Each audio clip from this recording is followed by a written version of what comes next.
안녕하십니까. 오늘은 시대의 소망 14장 우리가 메시아를 만났다 첫 번째 시간입니다. 요한이 요단강 부근 각처에 와서 제사함을 받게 하는 회개의 침례를 전파하니. 요한이 사역하던 곳은 요단강이었습니다. 요단강은 이스라엘 백성에게 아주 특별한 곳이었죠. 요단강은 하나님께서 기적적인 방법으로 이스라엘 백성들이 건너서 가나안에 가도록 능력을 나타내신 곳이었습니다. 그리고 요단강에서 그리 멀지 않은 곳에 여리고가 있었습니다. 이스라엘 백성들이 가나안에서 처음으로 점령한 성이었죠.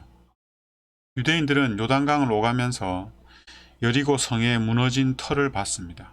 그 터를 볼 때마다 이스라엘 백성들은 하나님의 놀라운 능력으로 이스라엘을 승리하게 하신 사건을 떠올렸습니다. 이스라엘 백성들은 요단강을 건너게 하시고 여리고 성을 무너뜨리셨던 하나님께서 로마의 압제하에 있는 자신들을 구원해 주시기를 소망하였습니다. 이러한 마음으로 사람들은 요단강에서 사역을 하던 요한에게 모여들기 시작하였습니다. 요한은 요단강에서 특별한 사역을 하고 있었습니다. 지금까지 없었던 사역이었어요. 요한이 전한 기별이 어떤 기별이었습니까? 요한이 전한 기별은 백성들이 지금껏 한 번도 들어보지 못한 기별이었습니다.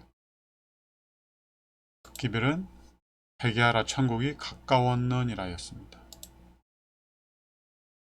요한은 죄사함을 받게 하는 회개의 침례를 전하였고요. 이 기별은 이스라엘 백성들에게 아주 생소한 것이었습니다. 그런데 죄인이 구원을 얻기 위해서는 필수적으로 경험해야 하는 것이 회개입니다. 예수님도 우리의 구주가 되신 이유를 이렇게 설명합니다. 이스라엘에게 회개함과 제사함을 주시려고 구주가 되셨다. 근데 이 회개의 기별이 요한 이전에는 거의 전해지지 않는 기별이었습니다. 죄인을 구원하는 복음이 없었다는 거죠. 하나님의 백성이라고 공언하는 이스라엘의 말이죠. 요한이 전한 말씀은 죄인을 구원하기 위한 복음이면서 동시에 이스라엘 백성들이 이제 곧 등장하실 예수님을 받아들이도록 그들의 마음을 준비시키는 말씀이기도 하였습니다. 요한은 이 말씀을 일반 백성들에게만 전한 것이 아니라 고위 관리 종교 지도자들에게도 전했습니다. 그것도 아주 거침없이 전했죠.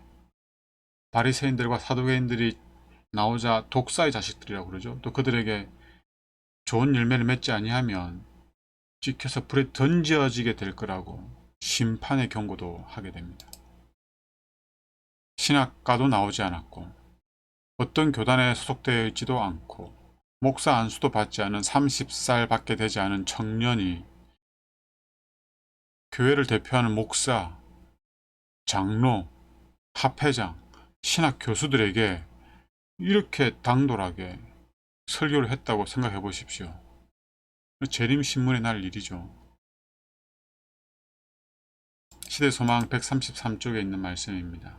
그는 간원들과 백성들, 바리새인들과 사두개인들을 똑같이 견책하였다. 그럼에도 불구하고 백성들은 그를 열렬하게 따랐다. 이스라엘의 선지자가 없어진 지도 오래되었으며 죄를 자복하라는 요구는 회개하라는 요구죠. 새롭고도 놀랍게 보였다. 왜냐하면 그전에는 이 말씀들이 전해지지 않았기 때문입니다. 그러나 요한이 전한 말씀은 메시아에 대한 직접적인 선포였다. 요한이 전한 말씀은 예수님이 하나님의 아들 그리스도라는 사실을 증언하는 말씀이었습니다. 그리고 예수님이 그리스도 기름 부은 자가 나타나게 될 예언의 시간표가 다니엘서 9장에 있죠. 그게 70주일에 기록되어 있는데 그 시간이 거의 임박했음을 이스라엘 백성들이 알고 있었습니다. 그래서 많은 사람들이 이스라엘의 영광이 회복되기를 열렬히 바라면서 그 대열에 참여하기를 원했습니다. 그 일련의 과정이 많은 사람들이 요한에게로 나온 것이기도 합니다. 요한의 영향력이 점차 커지자 사내들인에서 가만히 있을 수가 없었습니다. 사내들인이 어딘지 아시죠? 도대체 요한이 누구이기에 국민들의 지지도가 이렇게 높은 건지 궁금했습니다. 그리고 가능하다면 요한의 영향력을 빌어 자신들도 덕을 좀 보려고 하는 계산으로 사내들인을 대표해서 제사장과 레위인들을 요한에게 보내게 됩니다. 이들이 요한에게 찾아와서 물어보죠. 네가 누구냐?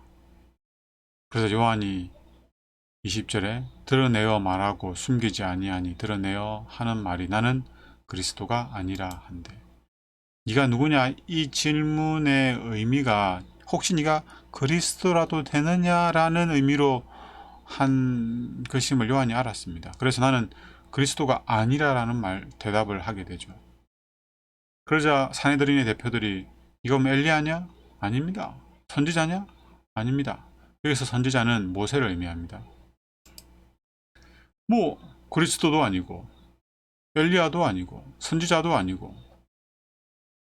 아이 그럼 도대체 있는 뭐냐?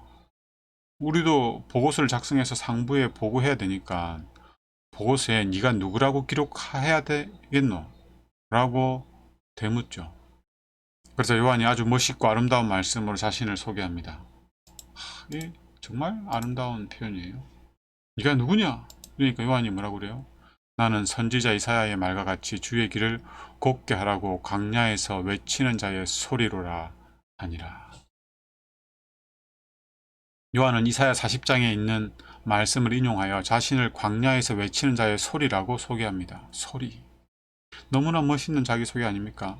보통 자기소개를 하라고 하면 저는 이름이 무엇이고 고향이 어디이며 어디 학교를 졸업했고 몇 학년 몇 반 몇 번입니다.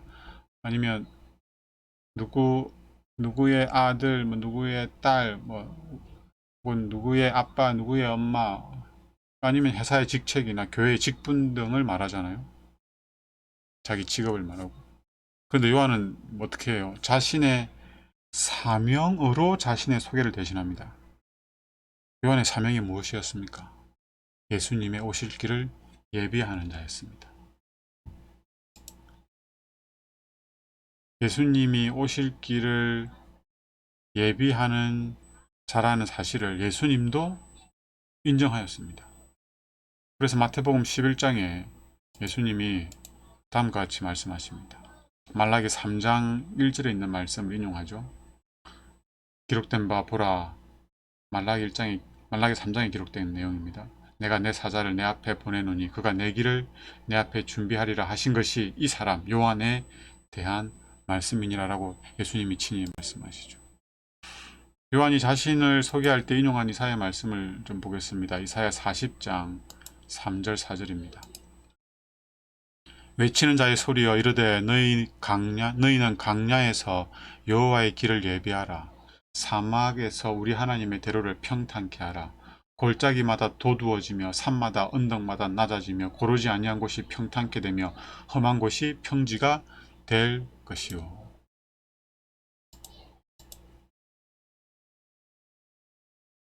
이제 이 말씀을 시대소망 135쪽에는 이렇게 설명하고 있습니다.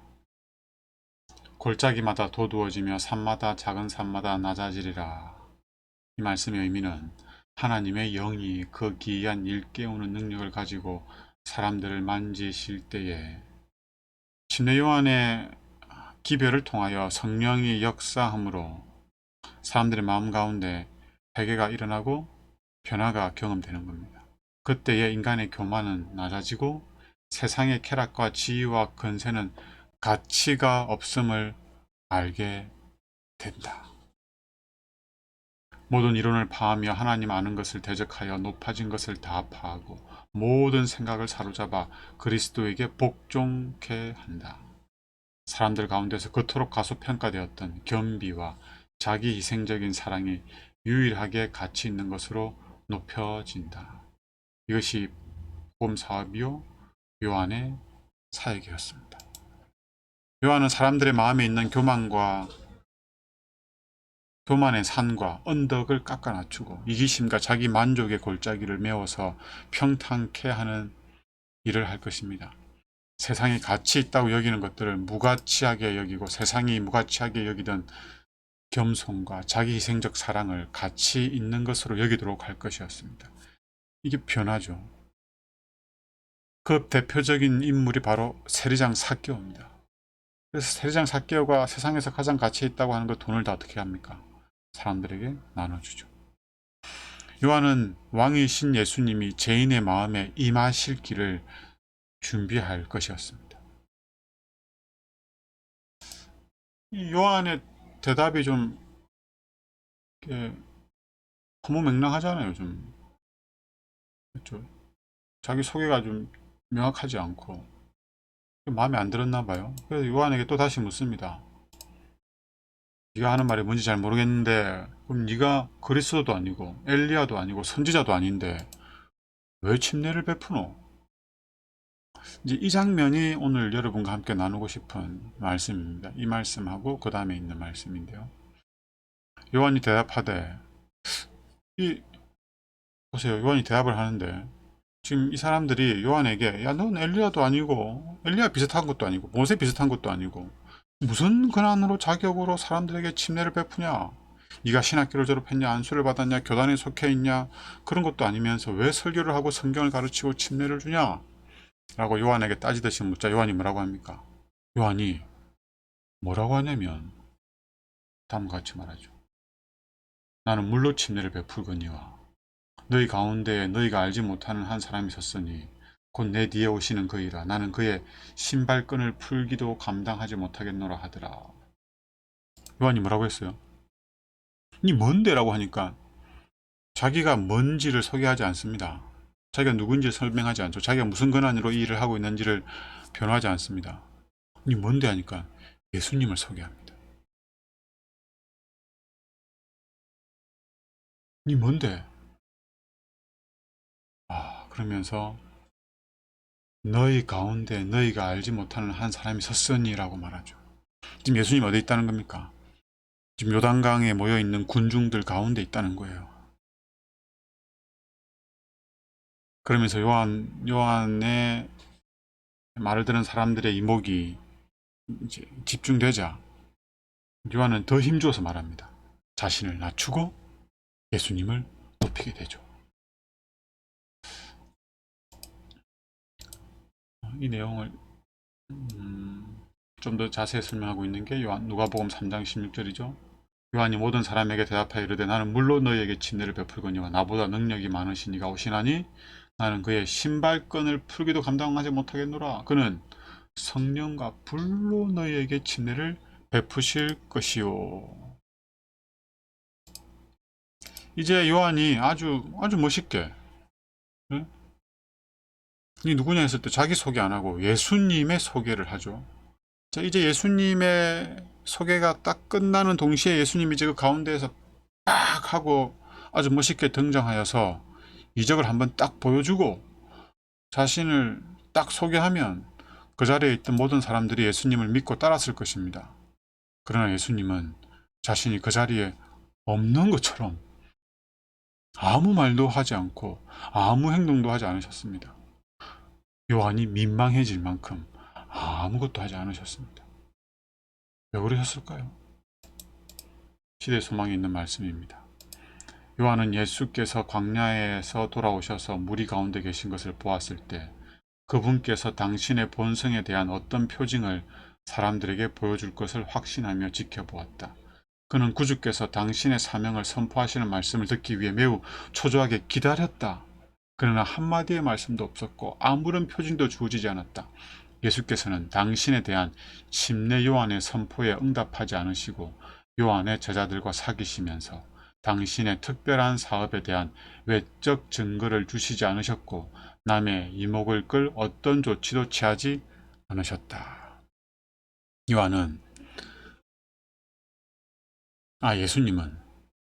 예수님은 요한의 지지 선언을 힘입어서 화려하게 등장할 수 있었지만 그리하지 않으셨습니다.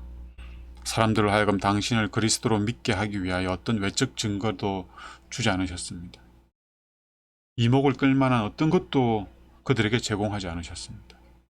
왜냐하면 예수님을 믿는 사람은, 예수님을 믿는 믿음은 순수한 동기, 이기심이 전혀 묻지 않은 동기, 외적 증거에 의해서 믿는 것이 아니라 죄에서 구원받고자 하는 거룩한 소원으로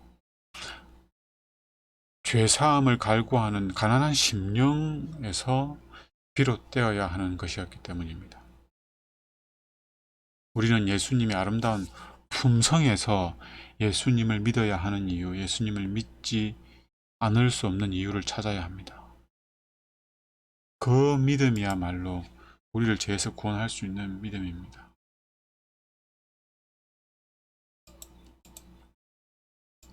다음날 요한이 또 요단강에서 봉사를 하고 있을 때 예수님이 군중 가운데 오셨습니다. 읽질 않겠습니다. 요한이 이번에는 예수님을 확실하게 가리키면서 사람들에게 하나님의 어린 양이라고 예수님을 소개합니다. 요한도 사실 이 내용이 잘 뭔지 모릅니다. 하나님의 어린 양이 무슨 의미인지 잘 모르지만 예수님의 침례식 이후에 요한이 이 말씀의 의미를 깨닫기 위해서 다시 제사제도와 예언에 대해서 공부를 하게 됩니다. 그래서 일반적으로 이스라엘 백성이 갖고 있던 그 이해보다는 좀 더 깊은 이해를 하고는 있었습니다. 그러나 아직도 하나님의 어린 양 되시는 예수님에 대한 분명한 이해는 없었습니다. 요한은 그를 하나님의 아들이라고 말하죠.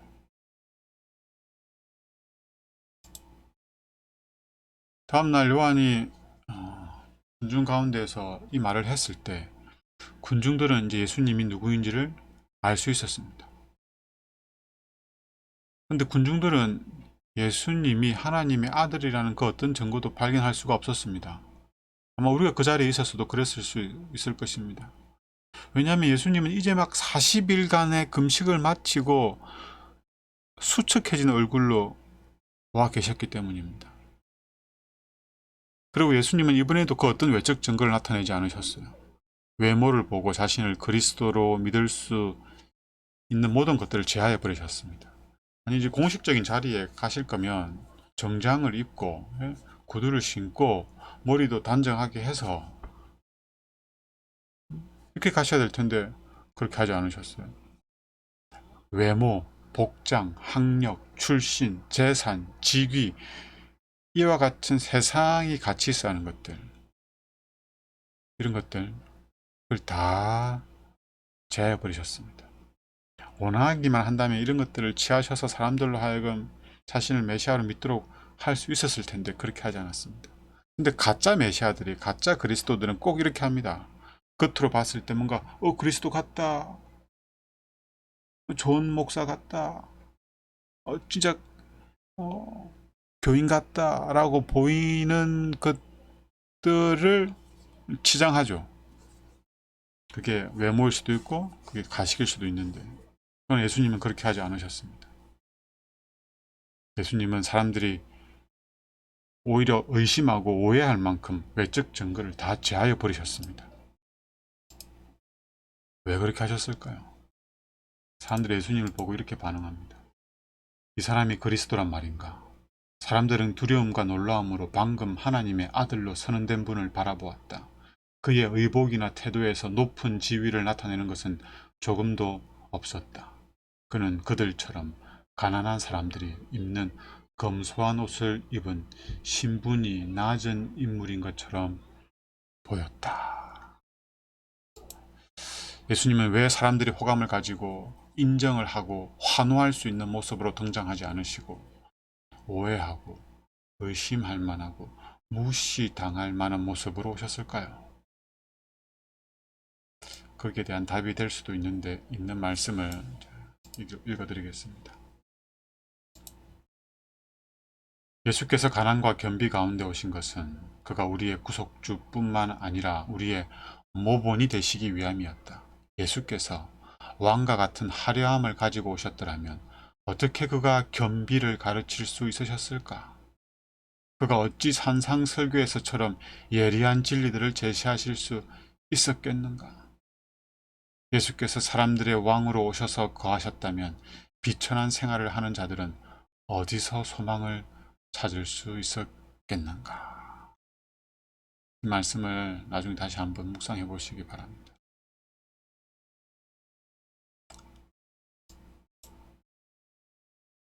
계속 읽겠습니다. 그러나 무리들에게 있어서 요한이 지적한 그분은 그들의 높은 기대에 부합될 수 없는 것처럼 보였다. 그리하여 많은 사람들이 실망하고 크게 당황했다. 제사장들과 랍비들이 그토록 듣기를 갈망하던 말, 즉 예수께서 곧 이스라엘에게 나라를 회복시켜 주시리라는 말은 주어지지 않았다. 그들은 이 같은 왕이 오기를 기다리고 바라보고 있었다. 그들은 이러한 왕은 곧 영접할 준비가 되어 있었지만 그들의 마음에 의와 평강의 왕국을 세우시려고 하신 분을 받아들이기를 원하지 않았다. 제가 몇 가지 질문을 드리고 말씀을 줄이겠습니다. 우리가 믿는 예수님은 어떤 예수님이신가요? 우리가 믿는 예수님은 우리의 세상적인 기대에 부합되는 분이신가요? 나의 기대에 부합되는 분이신가요? 우리는 예수님을 보고 실망한 유대인과 다르게 예수님 안에서 소망을 발견하고 희망을 갖고 살아갑니까? 우리가 하나님의 아들이라고 믿는 그 예수님은 어떤 예수님입니까? 우리가 하나님의 어린 양이라고 믿는 그 예수님은 어떤 예수님입니까? 우리가 믿는 예수님을 통해서 우리 마음에 의와 평강의 왕국이 세워지길 원하시나요? 이 질문의 답이 우리의 신앙의 태도를 결정하고 우리의 삶의 모습을 결정하게 될 것입니다. 그리고 우리의 영원한 운명을 결정하게 될 것입니다. 기도하겠습니다. 하나님, 침례 요한을 통하여 군중들에게 소개되어진 예수님의 모습을 상상하고 생각하고 또 믿음의 눈으로 바라보게 됩니다. 그분은 세상이 인정해주는 그런 모습으로 나타나지 않으셨습니다. 그 이유를 다시 한번 저희들이 곰곰이 생각해보고 우리가 믿는 그 예수님을 우리는 어떠한 태도로 믿어야 할지 알게 하여 주시옵소서. 우리에게 예수님이 하나님의 아들이요 우리의 구주가 되시는